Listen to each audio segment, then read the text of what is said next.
কোথাও একটা বেরোনোর সময় ঘর এরকম অগোছালো হবেই, মানে খোঁজাখুঁজি করতে গিয়ে জিনিসপত্র এলোমেলো হবে আর ঘর অগোছালো হয়ে যাবে, এটা একদম আমরা বেরোনোর মেলায় সময় হবেই। আমার ছেলে হাজবেন্ড আমরা সবাই মিলে মেলায় যাব। তো ওরা বেরিয়ে গেছে, আমি এখন বেরোচ্ছি, রেডি হয়ে গেছি। চলো মেলায় তোমাদের সাথে সবার সাথে দেখা হচ্ছে, বাড়ির চলো। থেকে খুব একটা দূরত্ব না, তো চলে এসেছি মেলায়। একটা মন্দির, তো শিব মন্দির, সেখানে এখন মানে মেলায় তো পরে ঢুকবো, কিন্তু মন্দির দর্শনটা আগেই করব। তো এখান থেকে আগে মন্দিরের দিকে রওনা হচ্ছি আমরা। তো সবাই মিলে, আমি, আমার ছেলে আর তোমাদের দাদা ভাই এসেছি।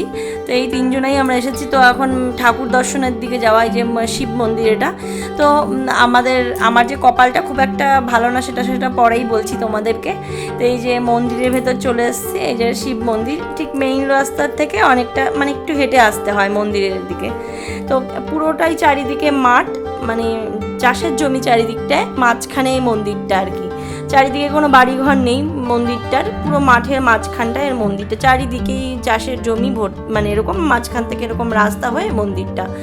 মানে কোনো অনেক মানে বছর আগে এরকম একটা গল্প শুনেছি, মানে এটা একটু ঢিপি মতন এই মন্দিরটা, চারিদিকে মানে সেখানকার জায়গা থেকে একটু উঁচু মতন জায়গা।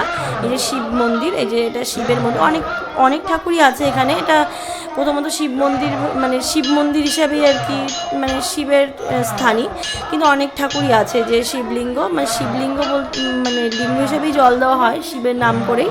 এটা একটা পাথরের মতন আর কি, ও মানে উঠেছিল বা মানে পাওয়া গেছিল। বিয়ের পর থেকে শিবলিঙ্গ হিসাবে মানে শিবের মাথায় জল ঢালার সময়, মানে কিছু কিছু শিবের অনুষ্ঠানের সময় আমরা এখানটাই আর কি আসি। মানে নীল পুজোর সময় এখানে জল ঢালা হয়, চাকদা থেকে, চাকদা গঙ্গা থেকে জল এনে সবাই এখানে ঢালে আর কি। তো এখানে বেশ ভালো করেই পুজো করা হয়, চারিদিকে লোকজন এই দিনটায় খুব অনেক বড় করেই হয়। এই যে চারিদিকে এখানে কীর্তন হচ্ছে আর কি, এই যে সাইড দিয়ে।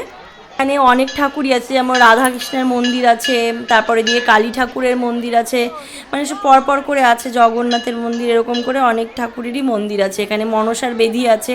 আর এই যে শিব, মানে শিবের মন্দিরটা সব থেকে উঁচু, মানে ঢিপি মতন করা, মানে ছিল ওরকমটাই। তা ওখানে মানে ওখানেই পাথরের ওরকম একটা কিছু পাওয়া গিয়েছিল, ওখানে নানা রকমভাবে বোঝা গেছে যেটা শিবলিঙ্গই ছিল, অনেক অনেক বছর আগে হয়তো কোনো কারণে এরকম কিছু বোঝা গেছিলো। এই যে এখানে হচ্ছে কৃষ্ণ ঠাকুরের মানে মন্দির আর কি, একই সাথেই পাশাপাশি আছে। সবাই এরকম বসে কীর্তন হচ্ছিল এতক্ষণ, তো সেগুলো শুনছিল। আমরাও এরকম এরকম দিনই এসেছিলাম। এই যে এখানে রাধাকৃষ্ণের মানে দরজাটা সবসময় খোলা থাকে না ভেতরকার, যখন আসি তখন মানে আসি তখনই দেখি বন্ধ থাকে, হয়তো তালা দেওয়া থাকে বাইরে থেকে। এই যে রাধাকৃষ্ণের মন্দির, এটা পরপর করে সব কিছু আছে, তোমাদেরকে দেখাবো। এখানে এতক্ষণ কীর্তন হচ্ছিল, তো কীর্তন ওই পাশটায়ও প্যান্ডেল হয়েছে, পরপর করে এরকম প্যান্ডেল করা হয়েছে, কীর্তন হচ্ছিল। তো আমার মানে কপালটা খারাপ, সেটাও পরে বলছি। মানে আমি এসেওছি ঠাকুরের কাছে, মানে কিন্তু আমি ভেতরে আর কি মন্দিরের ভেতরে ঢুকিনি, কারণ মেলাটা আর মন্দিরটা পুরোটাই আলাদা জায়গায়। মানে মেলাটা পুরো রাস্তার ওই সাইডে হচ্ছে, আর মন্দিরটা মাঠের ভেতরে যেখানে আর কি মন্দির, সেখানেই হচ্ছে। এই যে এখানে তোমার হচ্ছে আরও পরপর ঠাকুরের জায়গা আছে এখানে, মানে কমিটির আর কি লোকজন বসা আছে। আর এই সামনেটা এরকম কৃষ্ণ মন্দির, ওই সাইডে হচ্ছে শিব মন্দির। আর এবার দেখাবো তোমাদের কালী মন্দির, মানে কালী ঠাকুরের যে মন্দির করা আছে সেটাও সবই একই জায়গায় আছে। আর মনসা ঠাকুরের বেদি করা আছে, সেটা তো সেখানে হয়তো সেখানে যাওয়া হয়নি, তোমাদের এখান থেকেই দেখাতে পারবো। আর যা বলছিলাম, আমার আর যাওয়া হয়নি, কারণ আমি ঢুকবো না মন্দিরে, তার জন্য আমি মন্দিরের এরিয়ার ভেতরেই আমি ঢুকিনি, তার থেকে এরিয়ার বাইরে আমি দাঁড়ানো ছিলাম। তোমাদের দাদা ভাইয়ের আমার ছেলে ওরা ঢুকেছিল, ওরাই ভিডিও করে আমাকে দিয়েছিল আর কি। এই যে এখানে কালী মন্দির, এই যে পর্দাটা ফেলানো আছে, দরজা ভেজানো আছে যেটা পর্দা দিয়ে, এইখানে কালী মন্দির হয়তো শয়ন দিয়ে দিয়েছে রাত্রেবেলা, তার জন্য হয়তো লাইট ধরানো, কিন্তু সামনের পর্দাটা ভেজানো এরকম করা। যে যে ঠাকুর, কালী ঠাকুর, আর পাশে আছে যে সাইডেই আছে একদম তোমার তোমার কি বলে জগন্নাথ ঠাকুর। এই জগন্নাথ ঠাকুরটা বেশ কয়েক বছর, আমার বিয়ের পর থেকে, আগে হতো না, বিয়ের মনে হয় 1-2 বছর পর থেকে, আমার বেশ এই 2-1 বছর থেকে হচ্ছে এই জগন্নাথ ঠাকুরই। আমার এই রথটাও দেখাবো খানি। এই রথে করে আমাদের যে বাড়িটা, তার পাশের বাড়িতে ওর মাসি বাড়ি, মানে জগন্নাথ ঠাকুরের মাসি বাড়ি, ওখানেই ঠাকুরকে আর কি রেখে দিয়ে আসে, ওইখানটাই থাকে আমাদের ওখানটায়। তারপর আবার পরে গিয়ে নিয়ে আসে জগন্নাথ আর কি, মাসি বাড়িতে বেড়াতে যায়, এরকমটা করে আমাদের ওখানে আর কি যায় জগন্নাথ ঠাকুর আমাদের বাড়ির পাশে, ওখানে সবাই মিলে আনন্দ করে দিয়ে আসে ঠাকুরকে। আর এইটা হচ্ছে দুধ পুকুর, এইখানে আর কি শিবলিঙ্গের মাথায় যে জল ঢালা হয়, এই যে রথটা, সেই জলটা এসে এই পুকুরের সাথে মানে পাইপ টাইপ করে আর কি দেওয়া আছে, ওইখানে এসে জলটা পড়ে। আর এই যে শিব মন্দিরটা ঠিক তার পাশেই যে টিন দিয়ে ঘেরা আছে যেটা, ওটা হচ্ছে তোমার এখানে বসে যেসব খাওয়া মানে প্রসাদ দেওয়া হয় আর কি, খিচুড়ি প্রসাদ কিংবা প্রসাদ টসাদ, সে ওখানটায় বসে আর কি দেওয়া হয়। এই যে এখানটায় এই যে নীল পুজোর সময়ও যে বড় করে অনুষ্ঠান করা হয়, খাওয়ানো দাওয়ানো হয়, সেটাও ওখানে বিশ্রামাগার হিসেবে সবাই রেস্ট নেয় এবং খাওয়া দাওয়ার ব্যবস্থাটা সবটাই ওখানে করা হয়। আমি এই যে এরিয়ার মধ্যে একদম ঢুকিনি, বাইরে যে আমি দাঁড়িয়েছিলাম, তো আমাদের দাদা ভাই আর আমার ছেলেই গিয়েছিল, আমার আর যাওয়া হয়নি। আমি এই যে বা দূর থেকেই ঠাকুরকে এখানে বসে নমস্কার করছিলাম আর ঠাকুরকে ডাকছিলাম যে আমার যাওয়া হলো না, এমনই কপাল। তো যাই হোক, এখান থেকে এখন আমরা মেলার দিকে চলে যাব।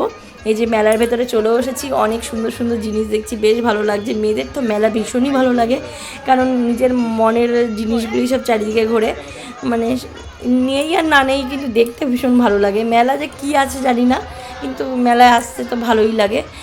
একই জিনিস, যেখানে যাই মেলার সব কিছু একই হয়, কিন্তু তবুও বেশ ভালো লাগে। তো কিছু কিছু জিনিস টুকিটাকি জিনিস কেনারও ছিল, মনে মনে ভেবে রেখেছিলাম সেগুলো যদি পাই টুকটাক জিনিস নেব। তো আমার ছেলেও, ওর বাচ্চা মানুষ, ওকেও তো কিছু না কিছু ঠিকই দিতে হবে, ওর কিছু লাগবে কি না তাই জিজ্ঞাসা করছিলাম। বাবা তো ওর কিছুই নাকি পছন্দ হচ্ছে না, ওকে বলছি বাবা কিছু নাও নি, ওর পছন্দ হচ্ছে না। তো আমরা এখন আগে ফার্স্ট একটুখানি ঘুরে নিচ্ছি যদি কিছু পছন্দ হয় কি না।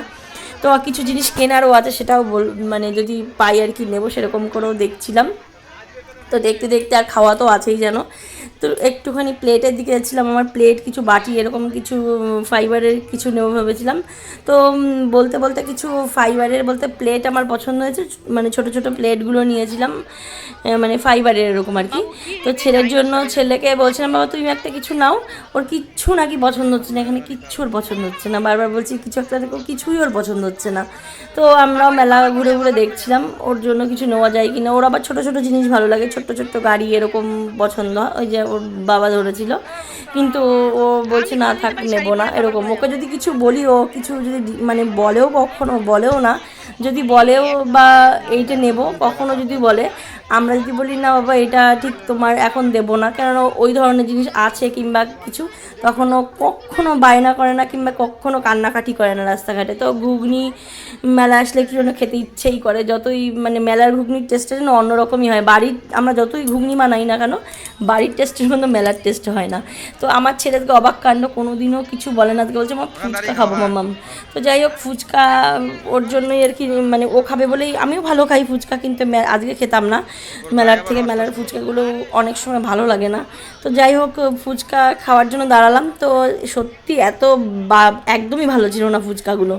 তো ছেলের জন্যই দাঁড়িয়েছি, শুধু ছেলেই ওই একটা ফুচকা খেয়েছে, তো জল ছাড়া মানে আলু ছাড়া একটু খেয়েছে, ব্যাস ওই পর্যন্ত। তো মেলার দিকে ঘুরিয়ে হচ্ছিলাম, ঘুরে আমাদের নেওয়ার যেগুলো যেগুলো জিনিস সেগুলো নিয়েছি, বলতে একটা ওই দিকটায় মানে কাঠের জিনিস ছিল পুরো ওই দিকটায়, যেমন খাট, নানা রকম বক্স খাট, এমনি খাট, তারপরে আলমারি, এইসব ধরনের জিনিস, সেলফ টাইপের টুল, এইসব ধরনের আরও অনেক রকম কাঠের কিছু কিছু জিনিস ছিল। তো ওখান থেকে একটা আমরা টুল নিয়েছিলাম, আর বললাম ছেলে একটা গাড়ি নিয়েছিল, এরকম টুকিটাকি জিনিস নিয়েছিলাম। তো ওখান থেকে এখন নেব জিলিপি, মেলা এসে জিলিপি নেবো না এমনটা হতেই পারে না, যেহেতু বাড়িতে আমার হাজব্যান্ডও ভালো খায়, আমি খাই কিন্তু অতটা না, আর শ্বশুর শাশুড়ি যেহেতু বাড়িতে আছে, শ্বশুরমশাই একটু ভালো খায় জিলিপি টাইপের এই ধরনের জিনিস, তার জন্য নিয়েছিলাম জিলিপি, যে বাড়িতে ওরা আছে তার জন্য জিলিপি নিয়ে গেছিলাম। আর আমার ছেলেকে আর একবার জিজ্ঞাসা করেছিলাম বাবা তুমি কিছু খেতে চাও, যে আইসক্রিম কিছু খাবে কিনা, তখন এরকমটা জিজ্ঞাসা করেছিলাম, ও বলছে যে মামা আমি মোমো খাবো। তো ঠিক আছে, মোমোটাও দেখা যাক যদি ভালো। চারিদিকে দেখো রং বেরঙের খাবার, এগুলো না খেতে আমার বেশি একটা মিষ্টি জিনিস আমার একটা খেতে খুব একটা ভালো লাগে না, কিন্তু মেলায় যে মিষ্টি জিনিসগুলো মানে এই ধরনের জিলিপি, নানা রকম মিষ্টি গজা টজা দিয়ে যে সাজানো থাকে, বেশ লাগে দেখতে। এই যে আচারের দোকান, আচারগুলো দেখতেও বেশ লাগে। তো আমরা এখন খাবো মোমো, তো এখান থেকে মোমো খাবো। আর মোমো খাওয়ার জন্য সাইডে দাঁড়ানো ছিলাম, এমনই কাণ্ড ঘটেছে, সাইডে ছিল তোমার ওইদিকে অনেকটা ফাঁকা ছিল, গ্যাপ ছিল মাঝখানে, তাই ওখানে সেই রোল করছিল, তো আমার গায়ে তেল হাতে আর কি ভর্তি হয়ে গেছে ছিটে আর কি। তো যাই হোক, কিন্তু একটু জ্বালাও করেছিল, কিন্তু আমার কোনো ফোসকা পড়েনি, এটাই আমার কপাল ভালো। তো যদি ব্লগসটি ভালো লেগে থাকে অবশ্যই চ্যানেলটি সাবস্ক্রাইব করে দিয়ে আমার পাশে থেকো।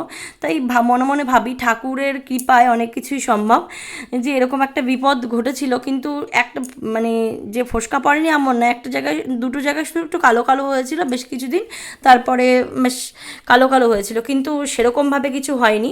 তো ঠাকুরের কৃপায় সত্যি ভেবেছিলাম ওখানে বসে না কি হয়, বাড়ি এসে পরের দিন যদি এরকম হতেও পারে। তো এখনই মেলা থেকে আমরা বেরিয়ে যাবো, আর এগুলো কিছু কিছু ভিডিও করেছিলাম। সবাইকে টাটা।